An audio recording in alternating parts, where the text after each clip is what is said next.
Ay.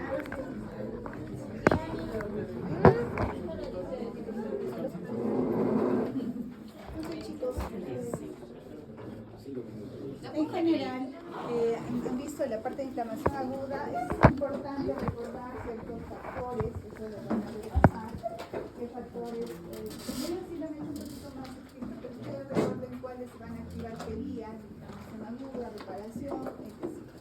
Entonces ya vamos a pasar rápido de eso, ¿no? Vamos a hablar de la importancia de los vasos, la vasodilatación. Siguiente diapositiva, por favor. Allá.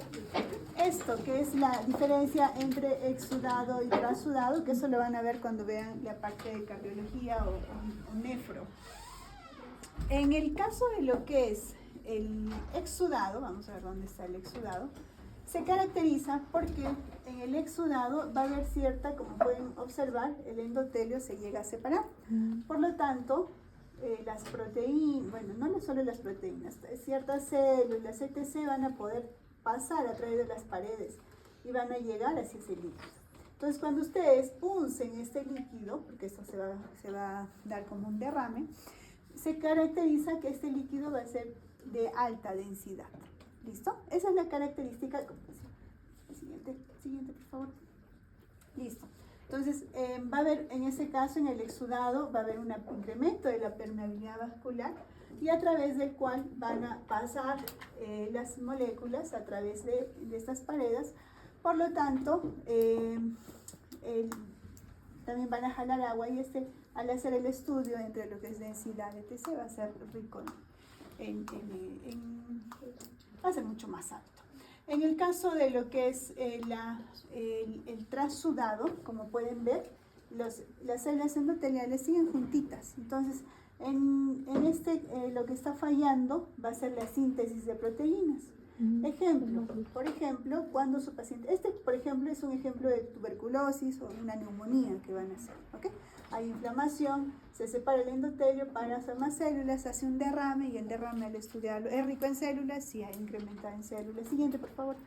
Por ejemplo, va a haber la diferencia, ¿no? Lo que decíamos entre lo que es el exudado, va a ser un líquido más turbio porque tiene células, la densidad va a ser incrementada, las proteínas también, y va a haber mayor cantidad de neutrófilos. ¿Listo? Entonces, en cambio, al anterior, por favor, en el exudado, la permeabilidad no incrementa, por lo tanto las células no pasan, pero usualmente son enfermedades sistémicas, pacientes que no generan muchas proteínas. Por ejemplo, un paciente nefrópata, que en este caso elimina más cantidad de proteínas, o un paciente que tiene una falla hepática. Recuerden que el hígado se encarga de la síntesis de proteínas, por tanto, la cantidad de proteínas es escasa y como no hay proteínas, no jala agua. ¿Y a dónde se va el agua? Hacia la parte externa. Entonces, el trasudado va a ser, el siguiente, por favor, va a ser un líquido un poquito más claro, va a ser bajo en densidad, etc., ¿no? En cantidad de células escasas. Entonces, sobre todo en lo que son las enfermedades sistémicas, ¿no? Esa es la diferencia entre exudado y trasudado. Siguiente. Ya hemos visto la vasodilatación, el eritema que ya les expliqué, la diferencia, y eso es cuando veamos, los que ya han visto prácticas y los que van a ver a futuro en prácticas van a ver cómo los vasos se dilatan, cómo se congestionan y se marcan mucho más, e incluso estos canales pequeñitos que hay se forman como nuevos, se aperturan nuevas uniones y entonces hay más congestión vascular. Siguiente. Siguiente, vamos a ver si han hablado sus compañeros. Siguiente. Siguiente, esto también ya han hablado sus compañeros. A ver. Ya, vamos a verlo también.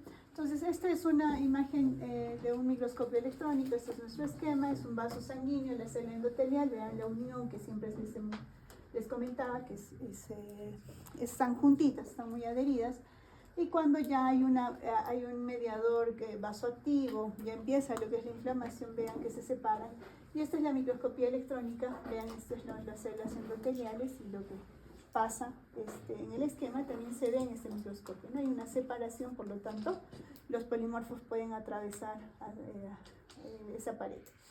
¿Qué pasa en pacientes con una injuria directa del endotelio? Por ejemplo, los pacientes quemados, ¿no?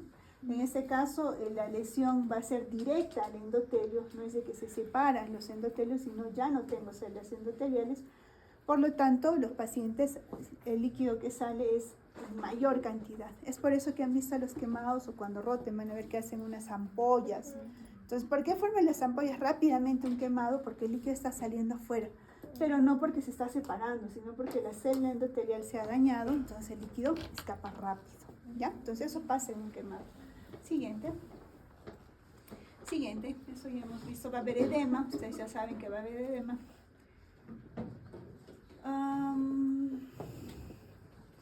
Muy bien, a nivel de lo que son los vasos, recuerden que nosotros tenemos vasos linfáticos, no solo tenemos una circulación vascular, sino también arterial, venosa, también vamos a tener los vasos linfáticos.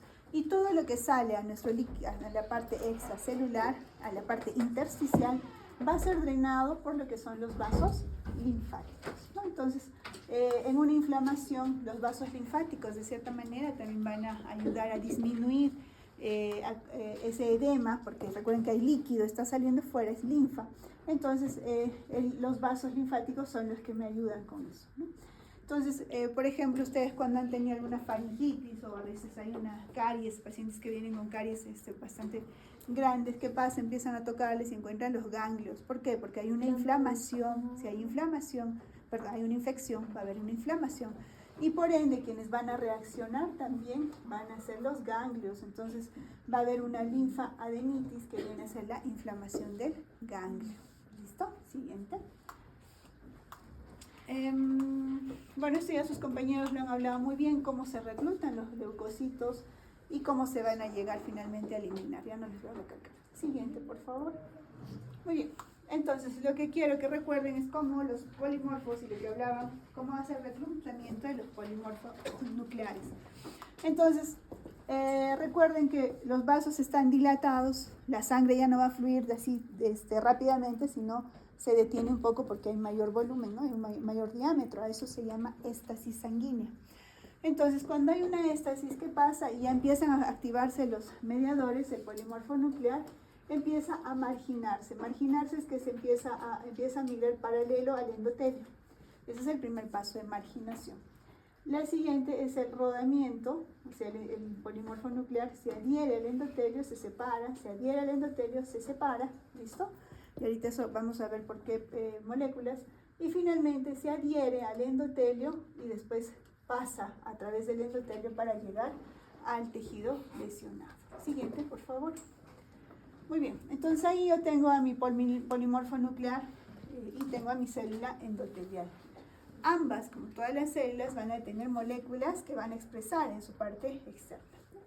Entre el polimorfo nuclear lo que tiene van a ser las integrinas y las selectivas. Y la célula endotelial también tiene los receptores, también para lo que son las selectinas y bueno, ciertas moléculas más que van a expresar, ¿no? Entonces, por ejemplo, vamos a tener la P-selectina que se adhiere a lo que son las plaquetas y bueno, el polimorfo nuclear secreta la L-selectina que viene de leucocitos, ¿no? Entonces, vamos a ver de que estas selectinas, como dice acá, ¿no? La histamina y la trombina son las que van a estimular a que se empiecen a formar estas selectinas. Estas selectinas se adhieren al endotelio, ¿no? Entonces, el polimorfo nuclear se adhiere al endotelio, esta ya es una unión no tan firme y se separa y empieza a rodar. Siguiente, por favor, vamos a ver. Ahí tengo, siguiente, vamos a ver. Acá. Tengo mi polimorfo nuclear, recuerden que este es el proceso de marginación, ¿no? Y empieza a lo que es a secretarse las moléculas hacia la parte externa, el polimorfo nuclear, la L-selectina, que viene de leucocitos, y las células endoteliales secretan la E-selectina o la P-selectina, y en este caso se adhiere. Entonces empieza a rodar el polimorfo nuclear, se adhiere por las selectinas, se adhiere, rueda, suelta, se suelta, vuelve a adherir, se empieza a rodar, hasta que empieza a secretarse lo que es las integrinas. Y la integrina hace una adhesión mucho más firme e más duradera, y posteriormente a eso el polimorfo nuclear va a atravesar el endotelio. Y este proceso se llama transmigración o diapedesis. ¿Listo, chicos? Entonces ya saben lo que es la transmigración o diabetes. Siguiente. Ya no les voy a hablar de esto, saben el tiempo de vida de los polimorfos nucleares, recuerden que la respuesta es casi inmediata y luego de un tiempo el polimorfo nuclear se va a sustituir por los monocitos y luego por lo que son los macrófagos posteriormente. Siguiente. Esto ya han hablado sus compañeros, ya no les voy a hablar mucho. Igual lo mismo, siguiente, ya han hablado sus compañeros 2 veces. Recuerden que se va a dar que es la fagocitosis, se degrada el eje que es como el Pacman, el macrófago, y sus compañeros han hablado de las enzimas que se secretan. Siguiente. Y esta es una imagen en la cual histológicamente se ve el proceso de lo que es como el polimorfo nuclear va a atravesar la pared. ¿Listo? Vemos, estos son vasos, son unos tubitos, estas células son los endotelios, célula endotelial, acá nuevamente, esta célula es la célula endotelial. ¿Listo? Vemos este vaso mucho más grande, célula endotelial. Lo que están viendo aquí en esta imagen, en el centro, este es un polimorfo nuclear. ¿Listo? Entonces, en el resto del tejido, si veo linfocitos, es una inflamación mixta, aguda y crónica, tiene linfocitos, células plasmáticas. Nuevamente acá otro vaso y veo polimorfo nuclear. Entonces, esta es una inflamación que se debe estar en una fase de entre aguda pasando a algo crónico. Entonces, vamos a ver cómo acá el polimorfo nuclear de lo que está en la luz, vean que se acerca a la pared del vaso. Acá está el endotelio, miren, se está acercando. Y vean que en esta imagen, bueno, que ahí es un poquito más adherido, este es endotelio, y vean que este polimorfo nuclear está atravesando la pared del vaso. ¿Cómo se llamará este proceso? Diabetes. ¿Listo? Entonces lo que han visto en el esquema también se ve en el microscopio. Siguiente. Entonces, la inflamación, vamos a tener lo que es la injuria, que puede ser por cualquier de esas causas. Recuerden, inflamación, cambios vasculares, inicia siempre con cambios vasculares, chicos, y después se recluta a lo que son los polimorfos nucleares y se secretan los mediadores que pueden exacerbar la inflamación o pueden disminuirla, también dependiendo de lo que se secreta. Si es que ya se normaliza, pasa el proceso infeccioso, se da el tratamiento, tenemos una fase de resolución en la cual el tejido llega a su funcionamiento normal. Puede haber una fase de lo que es progresión y va a lo que es una inflamación crónica, que vamos a ver con sus compañeros. Y en algunos casos, si es que esta inflamación ya sea aguda o crónica, puede ir a un proceso de reparación y se repara con fibrosis cuando hay lesión del tejido. O si esta fase aguda no se contiene, o sea, no se puede controlar, entonces puede incluso formar lo que sus compañeros han hablado de los tipos de inflamación. Se forma lo que es la pus, ¿no? Se forma el absceso. Entonces, ¿qué quiero que recuerden, chicos? Que la inflamación aguda no es estática, solo es inflamación aguda. Puede ir de una fase aguda a una crónica. Hay crónicas que se van a fibrosis, hay agudas que se van a fibrosis. Puede haber crónicas que se van a ir incluso a formar pus cuando se sobreinfectan. Entonces, sobre todo de una crónica a una resolución no es directo, siempre hay un cierto daño, siempre hay cicatrización, pero una aguda puede solucionarse y llegar a la parte inicial, como era todo, ¿no? Por eso es importante tratar las inflamaciones oportunamente. Listo, chicos, entonces estas inflamaciones pueden coexistir juntas, ¿ok? Eso es lo que quiero que recuerden. Siguiente. Siguiente. Eso ya resumen. Muy bien. Entonces, eso es inflamación aguda. ¿Ok, chicos? Entonces, nos damos un break de 10 minutos.